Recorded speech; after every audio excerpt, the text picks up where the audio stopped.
मुकेश जी, बहुत स्वागत है आपका सूर्य समाचार पर। आज कृषि के क्षेत्र में किसानों के लिए भी कई बड़े ऐलान किए गए हैं वित्त मंत्री की तरफ से। मैं बारी बारी उन ऐलानों के बारे में आपसे बात करूंगी, पूछूंगी। सबसे पहले बात करते हैं केसीसी को लेकर कि केसीसी में जो लिमिट बढ़ाई गई है उससे कितना बड़ा फायदा होने वाला है। अब जो किसान है वो इकोनॉमिकली कितने मजबूत हो पाएंगे? नहीं, जो लिमिट बढ़ाई गई है, जो फैसिलिटीज गवर्नमेंट दे रही है, वो तो बिल्कुल सही बात है जी। कि जो पैसा है कि अहम रोल प्ले करता है फार्मर के लिए।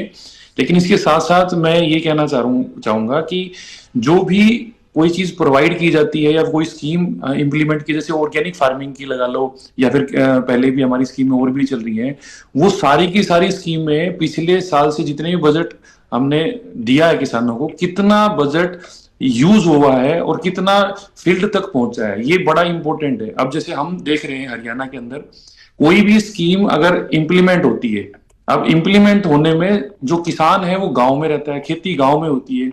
हरियाणा मैं एक नॉर्मल सी इंफॉर्मेशन दे रहा हूं आपको, जो पूरी चीजों को समझने में आसानी होगी। 100% जितने भी ऑफिस थे गवर्नमेंट के, वो सारे के सारे ऑफिस खंडर हो चुके हैं। और इवन ये भी है कि जो ब्लॉक लेवल के जितने ऑफिस थे, वो जो नए अभी ऑफिस बन रहे हैं उनको भी खंडर कर दिया जा रहा है।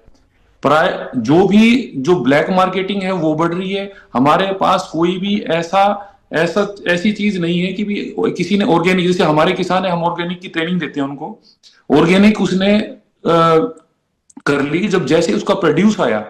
करूंगी आपका। हमारे साथ आरसी गोयल जी भी लगातार बने हुए हैं जो कि अर्थशास्त्री हैं। आरसी गोयल जी, बहुत स्वागत है आपका सूर्य समाचार पर। आपसे भी मैं समझना चाहूंगी, आपका भी मैं विश्लेषण समझना चाहूंगी किस तरीके से जो सरकार ने जो नया बजट लाया है, पूर्ण बजट, उसको आप कैसे देख रहे हैं? इनकम टैक्स थोड़ा कम किया है, उससे कंजम्पशन बढ़ाने की कोशिश की है। यानी कुल मिला के एक पार्ट जो है वो नेगेटिव है और कंजम्पशन बढ़ाने वाला जो पार्ट है वो पॉजिटिव है। तो ये न्यूट्रल सा ही बजट कहेंगे इसको, कोई बहुत अच्छा बजट नहीं कह सकते जब तक इन्वेस्टमेंट नहीं बढ़ती। अमित गुप्ता जी, मैं आपका रुख करूंगी एक बार फिर से।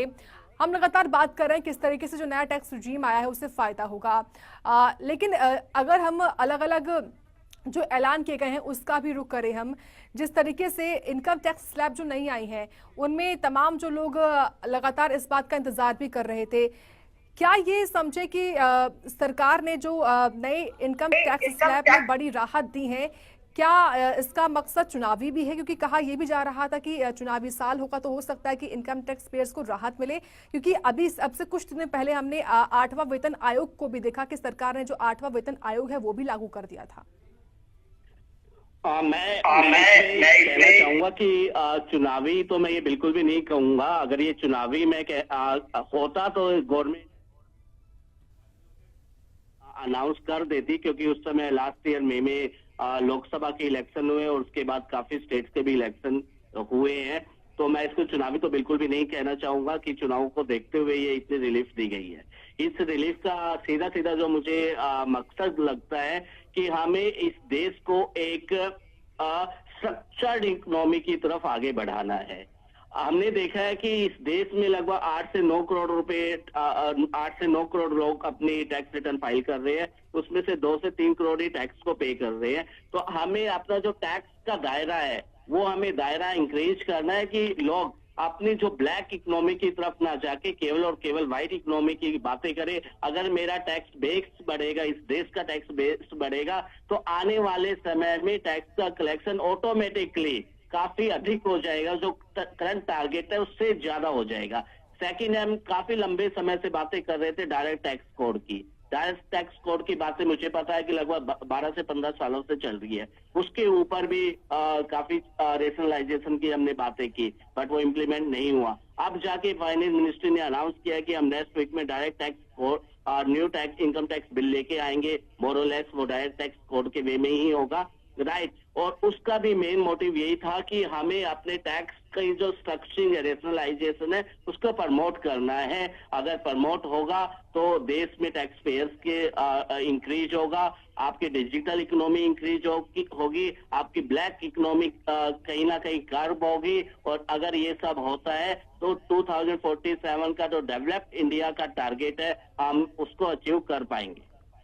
ठीक है, यानी कि तमाम जो सरकार ने जिस सोच के साथ ये अपना नया टैक्स स्लैब जो है वो शुरू किया है, निश्चित तौर पर ये जो सोच थी उसके पीछे काम भी करेगा।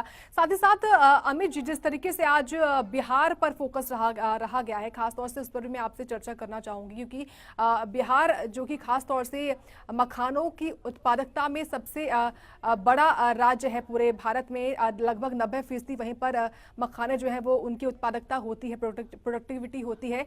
वहां पर मखानों को लेकर जो ऐलान किया गया है, उससे जो इकोनॉमी है वो कैसे बढ़ेगी, रेवेन्यू कैसे जनरेट होगा, जरा वो भी समझाइए।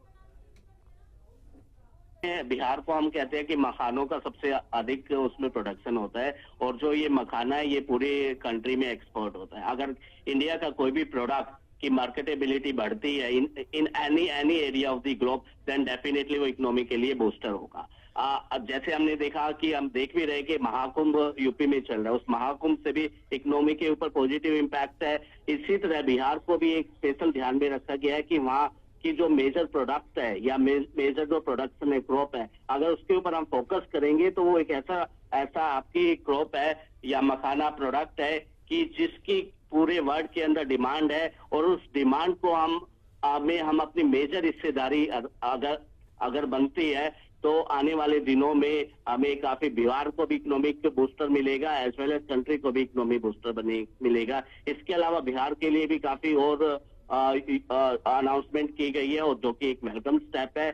और आपको पता है कि बिहार के लोग मैं कहूँ या बिहार को मैं कहूँ, इस देश के लिए काफी मेहनत की है बिहार ने भी। बिल्कुल, और बिहार देखिए का वजह भी है कि बिहार में अब जो बिहार जो कि मखानों का हब कहा जाता है, वहां पर एक महत्वपूर्ण जो कदम है वो सरकार उठाने वाली है। आरसी गोयल जी, मैं आपसे भी समझना चाहूंगी, आपकी नजर से इस बार के बजट की बड़ी बातें क्या रही, वो बड़े कदम कौन से रहे? जो सबसे बड़ी जो कंजम्पशन बढ़ाने की कोशिश की है। जब भी किसी चीज का कंजम्पशन बढ़ता है तो उससे इनडायरेक्ट टैक्स आता है। जैसे अभी आप बिहार की बात कर रहे थे, अगर मखाना एग्रीकल्चर ही करिए आप, एग्रीकल्चर में अगर डेवलपमेंट होगी तो उन लोगों की इनकम बढ़ेगी, और इनकम बढ़ेगी तो खर्चा बढ़ेगा। जब खर्चा बढ़ेगा तो खर्चे के ऊपर इनडायरेक्ट टैक्स की कलेक्शन ज्यादा हो जाती है। तो यहाँ मुझे लगता है कि फाइनेंस मंत्री ने डायरेक्ट टैक्स की बजाय इनडायरेक्ट टैक्स को बढ़ाने की कोशिश की है। कंजम्पशन बढ़ेगा तो इनडायरेक्ट टैक्स से बढ़ेगा। लेकिन जो सबसे गलत बात हुई है, या तो पिछले साल का जो इन्वेस्टमेंट थी वो 11 लाख करोड़ थी, लेकिन एक्चुअल में टारगेट नहीं अचीव हुआ, वो 9 लाख करोड़ के करीब हुआ था। इस बार 10 लाख करोड़ ही रखा है, यानी इन्वेस्टमेंट जो फैक्टर है वो कम रखा है, और कंजम्पशन का जो फैक्टर है उसको बढ़ाने की कोशिश की है। ये एक जुआ ही खेल रहा है मेरे हिसाब से। तो हो सकता है कि हम जो डोमेस्टिक इकोनॉमी है उसकी तरफ बढ़ जाएं, और फिर हमें बाहर की जरूरत नहीं है। जैसे ट्रंप जी हमारे ऊपर टैरिफ बढ़ाने की धमकी देते हैं बार बार, जब ट्रंप टैरिफ बढ़ाएंगे तो हो सकता है हमारा एक्सपोर्ट ना बढ़े। तो इकोनॉमी बढ़ाने का तरीका यही है कि हमारी डोमेस्टिक डिमांड बढ़ाई जाए, जिससे इकोनॉमी ग्रो हो। और ये एक कोशिश की है फाइनेंस मंत्री ने डोमेस्टिक कंजम्पशन बढ़ाने के लिए और उससे इकोनॉमी को बढ़ाने के लिए। निश्चित तौर पर न केवल मखाना बोर्ड बनाया जाएगा। अब आरसी गोयल जी, बिहार को लेकर ही अगर आप बात कर ले हम 2-4 मिनट, तो बिहार में मखाने बोर्ड के साथ साथ जो IIT पटना है वहाँ पर उसमें हॉस्टल भी बनेगा। जानकारी है कि जो एयरपोर्ट है वहाँ पर उनका भी विस्तारीकरण किया जाएगा। तो बिहार पर जो फोकस रहा है कुल मिलाकर, उसको आपकी नज़र से हम समझना चाहेंगे। देखो, अगर हम पूरी हिस्ट्री देखें तो बिहार एक डेवलप स्टेट होता था, एजुकेशन में भी, एग्रीकल्चर में भी। सारी रिवर वहीं को बहती थी। ये किसी न किसी तरह से इसके कल्चर को या इसकी इकोनॉमी को डिस्ट्रक्शन किया गया है, उसको एक बढ़ाने का प्रयत्न किया है। अगर हम बिहार और यूपी को डेवलप कर लें तो इंडिया अपने आप डेवलप हो जाएगा। हम बिहार और यूपी डेवलप नहीं है, इसलिए हमारा जो कंट्री है वो डेवलप नहीं है। तो एग्रीकल्चर से इनकम आए या किसी भी इंडस्ट्री से इनकम आए वो मायने नहीं रखती। मायने ये रखती है कि इनकम आए। जब मखाना डेवलपमेंट बोर्ड बनेगा तो इसका मतलब उनकी इनकम बढ़ेगी, और उन लोगों की जब इनकम बढ़ती है किसी की, तो स्वाभाविक रूप से उनका खर्चा बढ़ता है, स्टैंडर्ड ऑफ लिविंग बढ़ता है। और यही इकोनॉमिक्स कहती है कि खर्चा बढ़ाइए, लोगों का स्टैंडर्ड ऑफ लिविंग बढ़ाइए, उससे इनकम भी बढ़ जाती है अपने आप। इनडायरेक्ट जैसे GST है, आप मार्केट में जाके जो भी चीजें खरीदेंगे उसके ऊपर GST देंगे तो सरकार की इनकम भी बढ़ेगी। तो जरूरी नहीं इनकम टैक्स से इनकम बढ़े, इनकम, ये डायरेक्ट टैक्स, इनडायरेक्ट टैक्स से भी इनकम बढ़ती है। ठीक है। अमित जी भी लगातार बने हुए हैं हमारे साथ। अमित जी, जिस तरीके से न केवल सरकार की तरफ से अलग अलग वर्गों पर ध्यान दिया गया, उड्डयन क्षेत्र में भी खास तौर से सरकार ने इस बार जोर दिया है, कनेक्टिविटी को बेहतर करने की बात कही गई है, और वो भी वहां पर जहां पर ये काफी मुश्किल था पहले के समय में, यानी कि जो पहाड़ी राज्य है वहां पर जानकारी है कि नए एयरपोर्ट्स बनाए जाएंगे। ट्रांसपोर्ट की भी बात कर सकते हैं, रोड ट्रांसपोर्ट की भी बात कर सकते हैं, ट्रेन ट्रांसपोर्ट की भी बात कर सकते हैं। इन तीनों को बढ़ाना बहुत आवश्यक है। अगर हमारे जो पहाड़ी हिली एरियाज है, हिली एरियाज में भी काफी ऐसे प्रोडक्ट अवेलेबल है जिसको अगर हम मार्केटिंग करें तो वहां का भी डेवलपमेंट होगा और वो पूरी इकोनॉमी के लिए एक बूस्टर साबित होंगे। बट ये कैसे हो सकता है? अगर वहाँ ट्रांसपोर्ट फैसिलिटीज ही नहीं होगी तो वो पॉसिबिलिटी नहीं है। इसी को माइंड में रखते हुए और डेवलप भारत के मिशन को माइंड में रखते हुए गवर्नमेंट ने उड्डयन मंत्रालय के थ्रू उन जगहों पर अपनी कनेक्टिविटीज को बढ़ाने के लिए नए एयरपोर्ट के लिए भी प्रोविजन किया है। इसके अलावा जो फ्लाइट्स है, फ्लाइट्स के नंबर्स और फ्लाइट्स को भी इंक्रीज किया जाएगा, और इसके साथ साथ जो अफोर्डेबिलिटी है, अफोर्डेबिलिटी के ऊपर भी फोकस किया जाएगा कि एक आम नागरिक यात्रा आसानी से कर सके। कुल मिलाकर अमित जी कह सकते हैं कि इस बार का जो बजट रहा है वो आम आदमी के हित में ही रहा है, मिडिल क्लास वालों के हित में ही रहा है, क्योंकि ना केवल ये सब बातें बल्कि जो एलईडी टीवी है, एलसीडी टीवी है वो भी सस्ती होंगी, मोबाइल फोन भी सस्ते होंगे, या लेदर से बना हुआ सामान भी सस्ता होगा, और भारत में बने हुए कपड़े भी सस्ते मिलेंगे।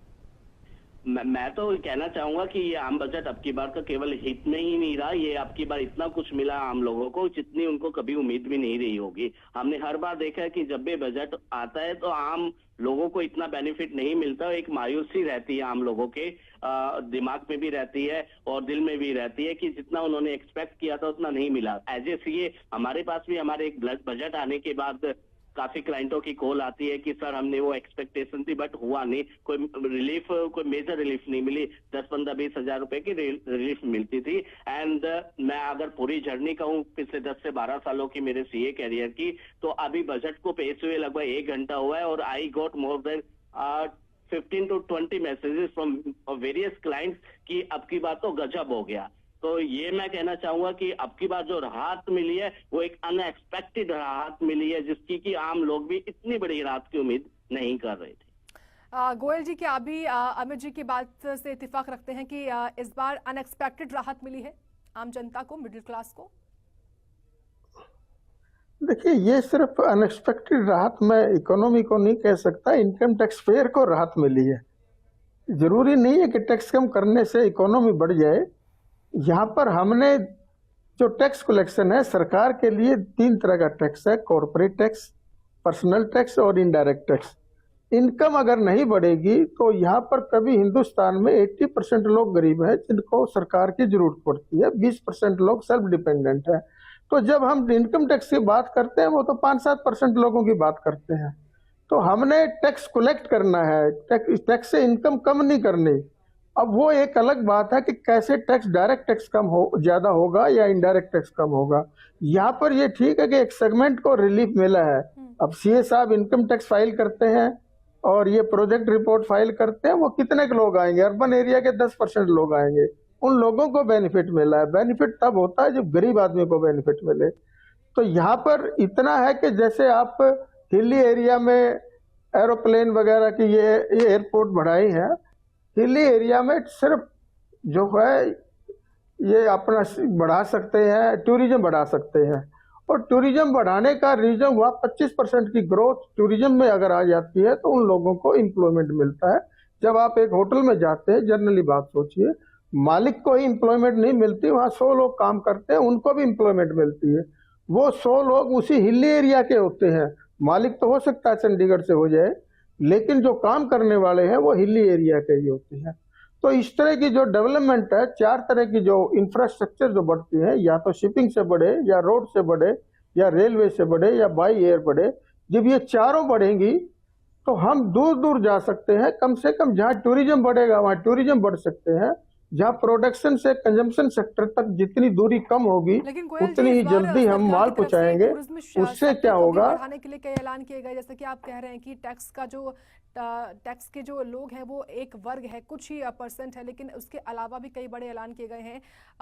कैंसर की दवाएं जो हैं वो सस्ती कर दी गई हैं, जो इलेक्ट्रिकल व्हीकल्स हैं वो भी सस्ती कर दिए गए हैं। एग्जाम्पल जैसे मैं लगातार दे ही रही हूँ कि मोबाइल फोन हो या फिर लेदर का सामान हो, सब कुछ सस्ता किया गया है। तो उस लिहाज से भी मैं आपसे समझना चाहूँ। मैडम वो बिल्कुल ठीक बात है कि जो समाज में जो चीज इफेक्ट करती है, जैसे हेल्थ इलाज इफेक्ट करता है, वहां पर हमने कम कर दिया। तो ये चीजें कम करके एक समाज का अट्रैक्शन खींचना होता है। मेन चीज होती है कि आप टैक्स कलेक्शन हो तभी सरकार चलेगी, टैक्स कलेक्शन नहीं होगा तो सरकार नहीं चलेगी। अब ये चीज ये है कि लोगों को टैक्स महसूस भी ना हो, टैक्स का कलेक्शन भी हो जाए।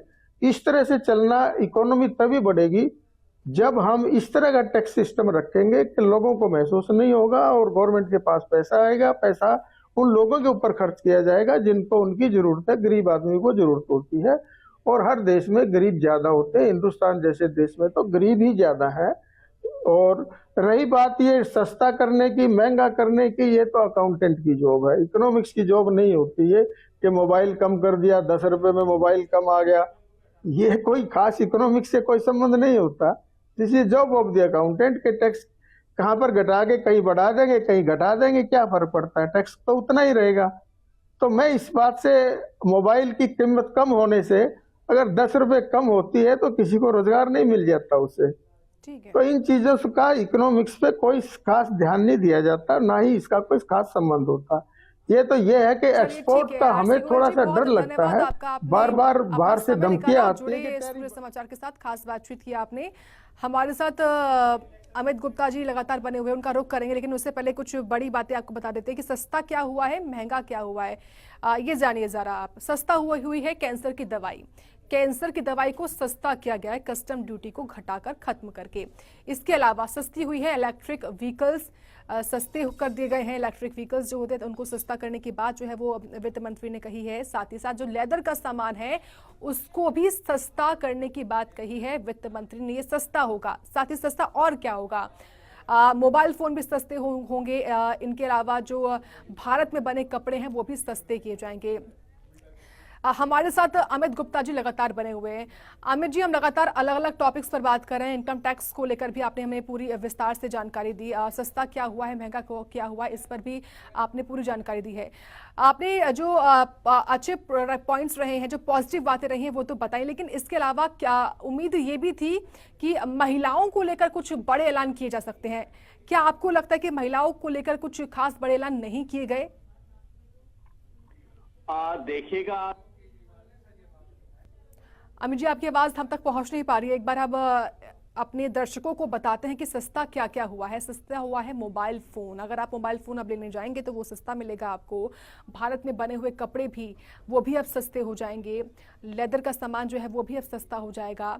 साथ ही साथ एलईडी और स्मार्ट टीवी को भी सस्ता करने की बात जो है वो भी वित्त मंत्री निर्मला सीतारमण ने कही है। तो ये बदलाव भी दिखा रहे हैं आपको। टैक्स स्लैब में क्या बदलाव हुए हैं। अब 12 लाख तक की जो आय होगी, एनुअल इनकम होगी, उस पर कोई टैक्स नहीं देना होगा लोगों को, आम जनता को। संदीप जी, बजट 2025-26 की बड़ी बातें क्या रही आपकी नजर में? कौन कौन से बड़े ऐलान आप समझते हैं जो कि हित में रहे हैं मिडिल क्लास के?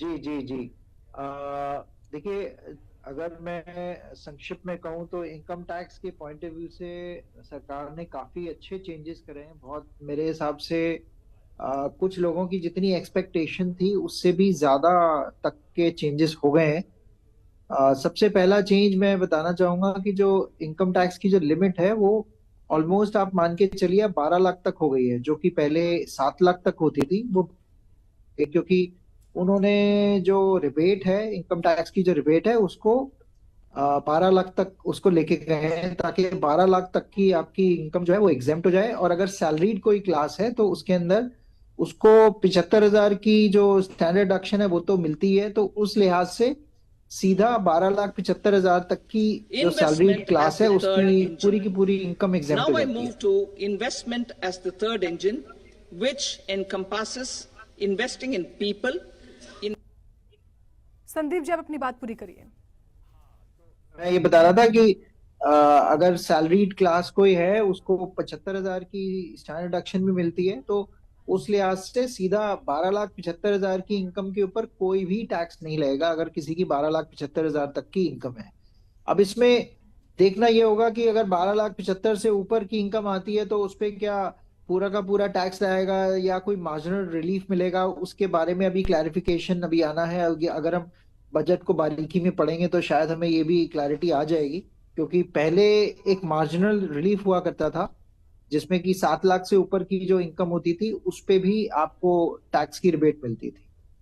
जी। तो मेरे हिसाब से ये बड़ा वेलकम इन्होंने चेंज किया है, क्योंकि कुछ लोग बात कर रहे थे कि 10 लाख तक की इनकम जो है वो एग्जेम्प्ट होगी, तो यहाँ पे 10 की जगह 12 लाख तक की इनकम को एग्जेम्प्ट कर दिया है उन्होंने। जी, यही बड़ी बात है संदीप जी की पूरे 5 लाख की जो एग्जेम्पशन है वो मिली है। 12 लाख रुपए तक की जो एनुअल इनकम होगी उस पर अब छूट होगी। निश्चित तौर पर जो मिडिल क्लास वर्ग है, जो टैक्स पेयर्स है, उनके लिए बड़ी राहत है। लेकिन जो गुंजाइश सरकार की तरफ से जो है वो बढ़ाई गई है, उसको भी आप किस तरीके से देख पा रहे हैं? ऐसा हुआ तो क्यों हुआ, कैसे पॉसिबल हो पाया? देखिए ये इसकी आशंका इसलिए भी हो रही थी कि क्योंकि क्या हो रहा था कि जो टैक्स का जो स्ट्रक्चर है आज की डेट में आप देखें तो जो मिडिल क्लास है उसके ऊपर काफी ज्यादा है। आप देखिए पीछे समय में जो इनकम टैक्स है वो कॉर्पोरेट जो कंपनीज हैं उनके ऊपर काफी रिड्यूस करा गया था। मतलब 30% का टैक्स होता था, 30 को 25 किया, 25 में 22 का भी एक स्लैब आ गया, फिर एक 15% का भी स्लैब आ गया। लेकिन मिडिल क्लास के लिए कोई मेजर राहत अभी तक नहीं दी गई थी। तो इसलिए इसकी काफी आशंका हो रही थी कि इस बारी मिडिल क्लास के ऊपर इसका जो है रिबेट मिलनी चाहिए, एग्जेम्पशन मिलनी चाहिए, क्योंकि देखिए हमारी जो इकोनॉमी है अच्छी चल रही है, इसमें कोई शक की बात नहीं है। अगर आप पूरे अंतरराष्ट्रीय लेवल पे देखें तो इकोनॉमी का जो लेवल है, जो ग्रोथ रेट है, जो कि अभी कल इकोनॉमिक सर्वे आया है उसमें 6.4 से 6.8% की रेंज दी है, जो कि पूरे हमारी जो अंतरराष्ट्रीय जितनी भी कंट्रीज हैं उसमें सबसे ज्यादा है। लेकिन अगर हमें ग्रोथ अपनी पूरी करनी है, उस ग्रोथ को अगर हमें चाइना के जैसे चाइना से कंपेयर किया जाता है कि चाइना ने कितनी तरक्की करी पिछले सालों में, जी। उस लेवल पे जाना है तो हमें 8% का रेट लेके चलना पड़ेगा। और उसके लिए ये जरूरी है कि अगर ग्रोथ आनी है तो जब तक कि कंज्यूमर्स के पास हाथ में पैसे नहीं आएंगे तो वो हमारी ग्रोथ के अंदर वो कंट्रीब्यूशन नहीं आ सकता हमारी जो इकोनॉमी है। क्योंकि आप देखिए कि अगर किसी की इनकम टैक्स ज्यादा होता है तो ऑब्वियसली उसके पास जो जो सरप्लस मनी है जो खर्च कर सकता है वो कम होगा। अगर वो पैसा कम होगा तो फिर ऑब्वियसली हमारी इकोनॉमी में कम चीजें बनेंगी, चीजों की रिक्वायरमेंट कम होगी। तो उसको देखते हुए सरकार ने ये कदम उठाया है कि जो मिडिल क्लास है उसको ज्यादा से ज्यादा उसके हाथ में डिस्पोजेबल इनकम आए, ताकि वो ज्यादा से ज्यादा खर्च कर सके या ज्यादा से ज्यादा सेव कर सके बिल्कुल। और हमारी इकोनॉमी के अंदर ज्यादा से ज्यादा उसका असर आए। ठीक है और संदीप भटनागर जी और अमित गुप्ता जी, आप दोनों का बहुत धन्यवाद जुड़ने के लिए और अपना कीमती समय देने के लिए सूर्य समाचार को।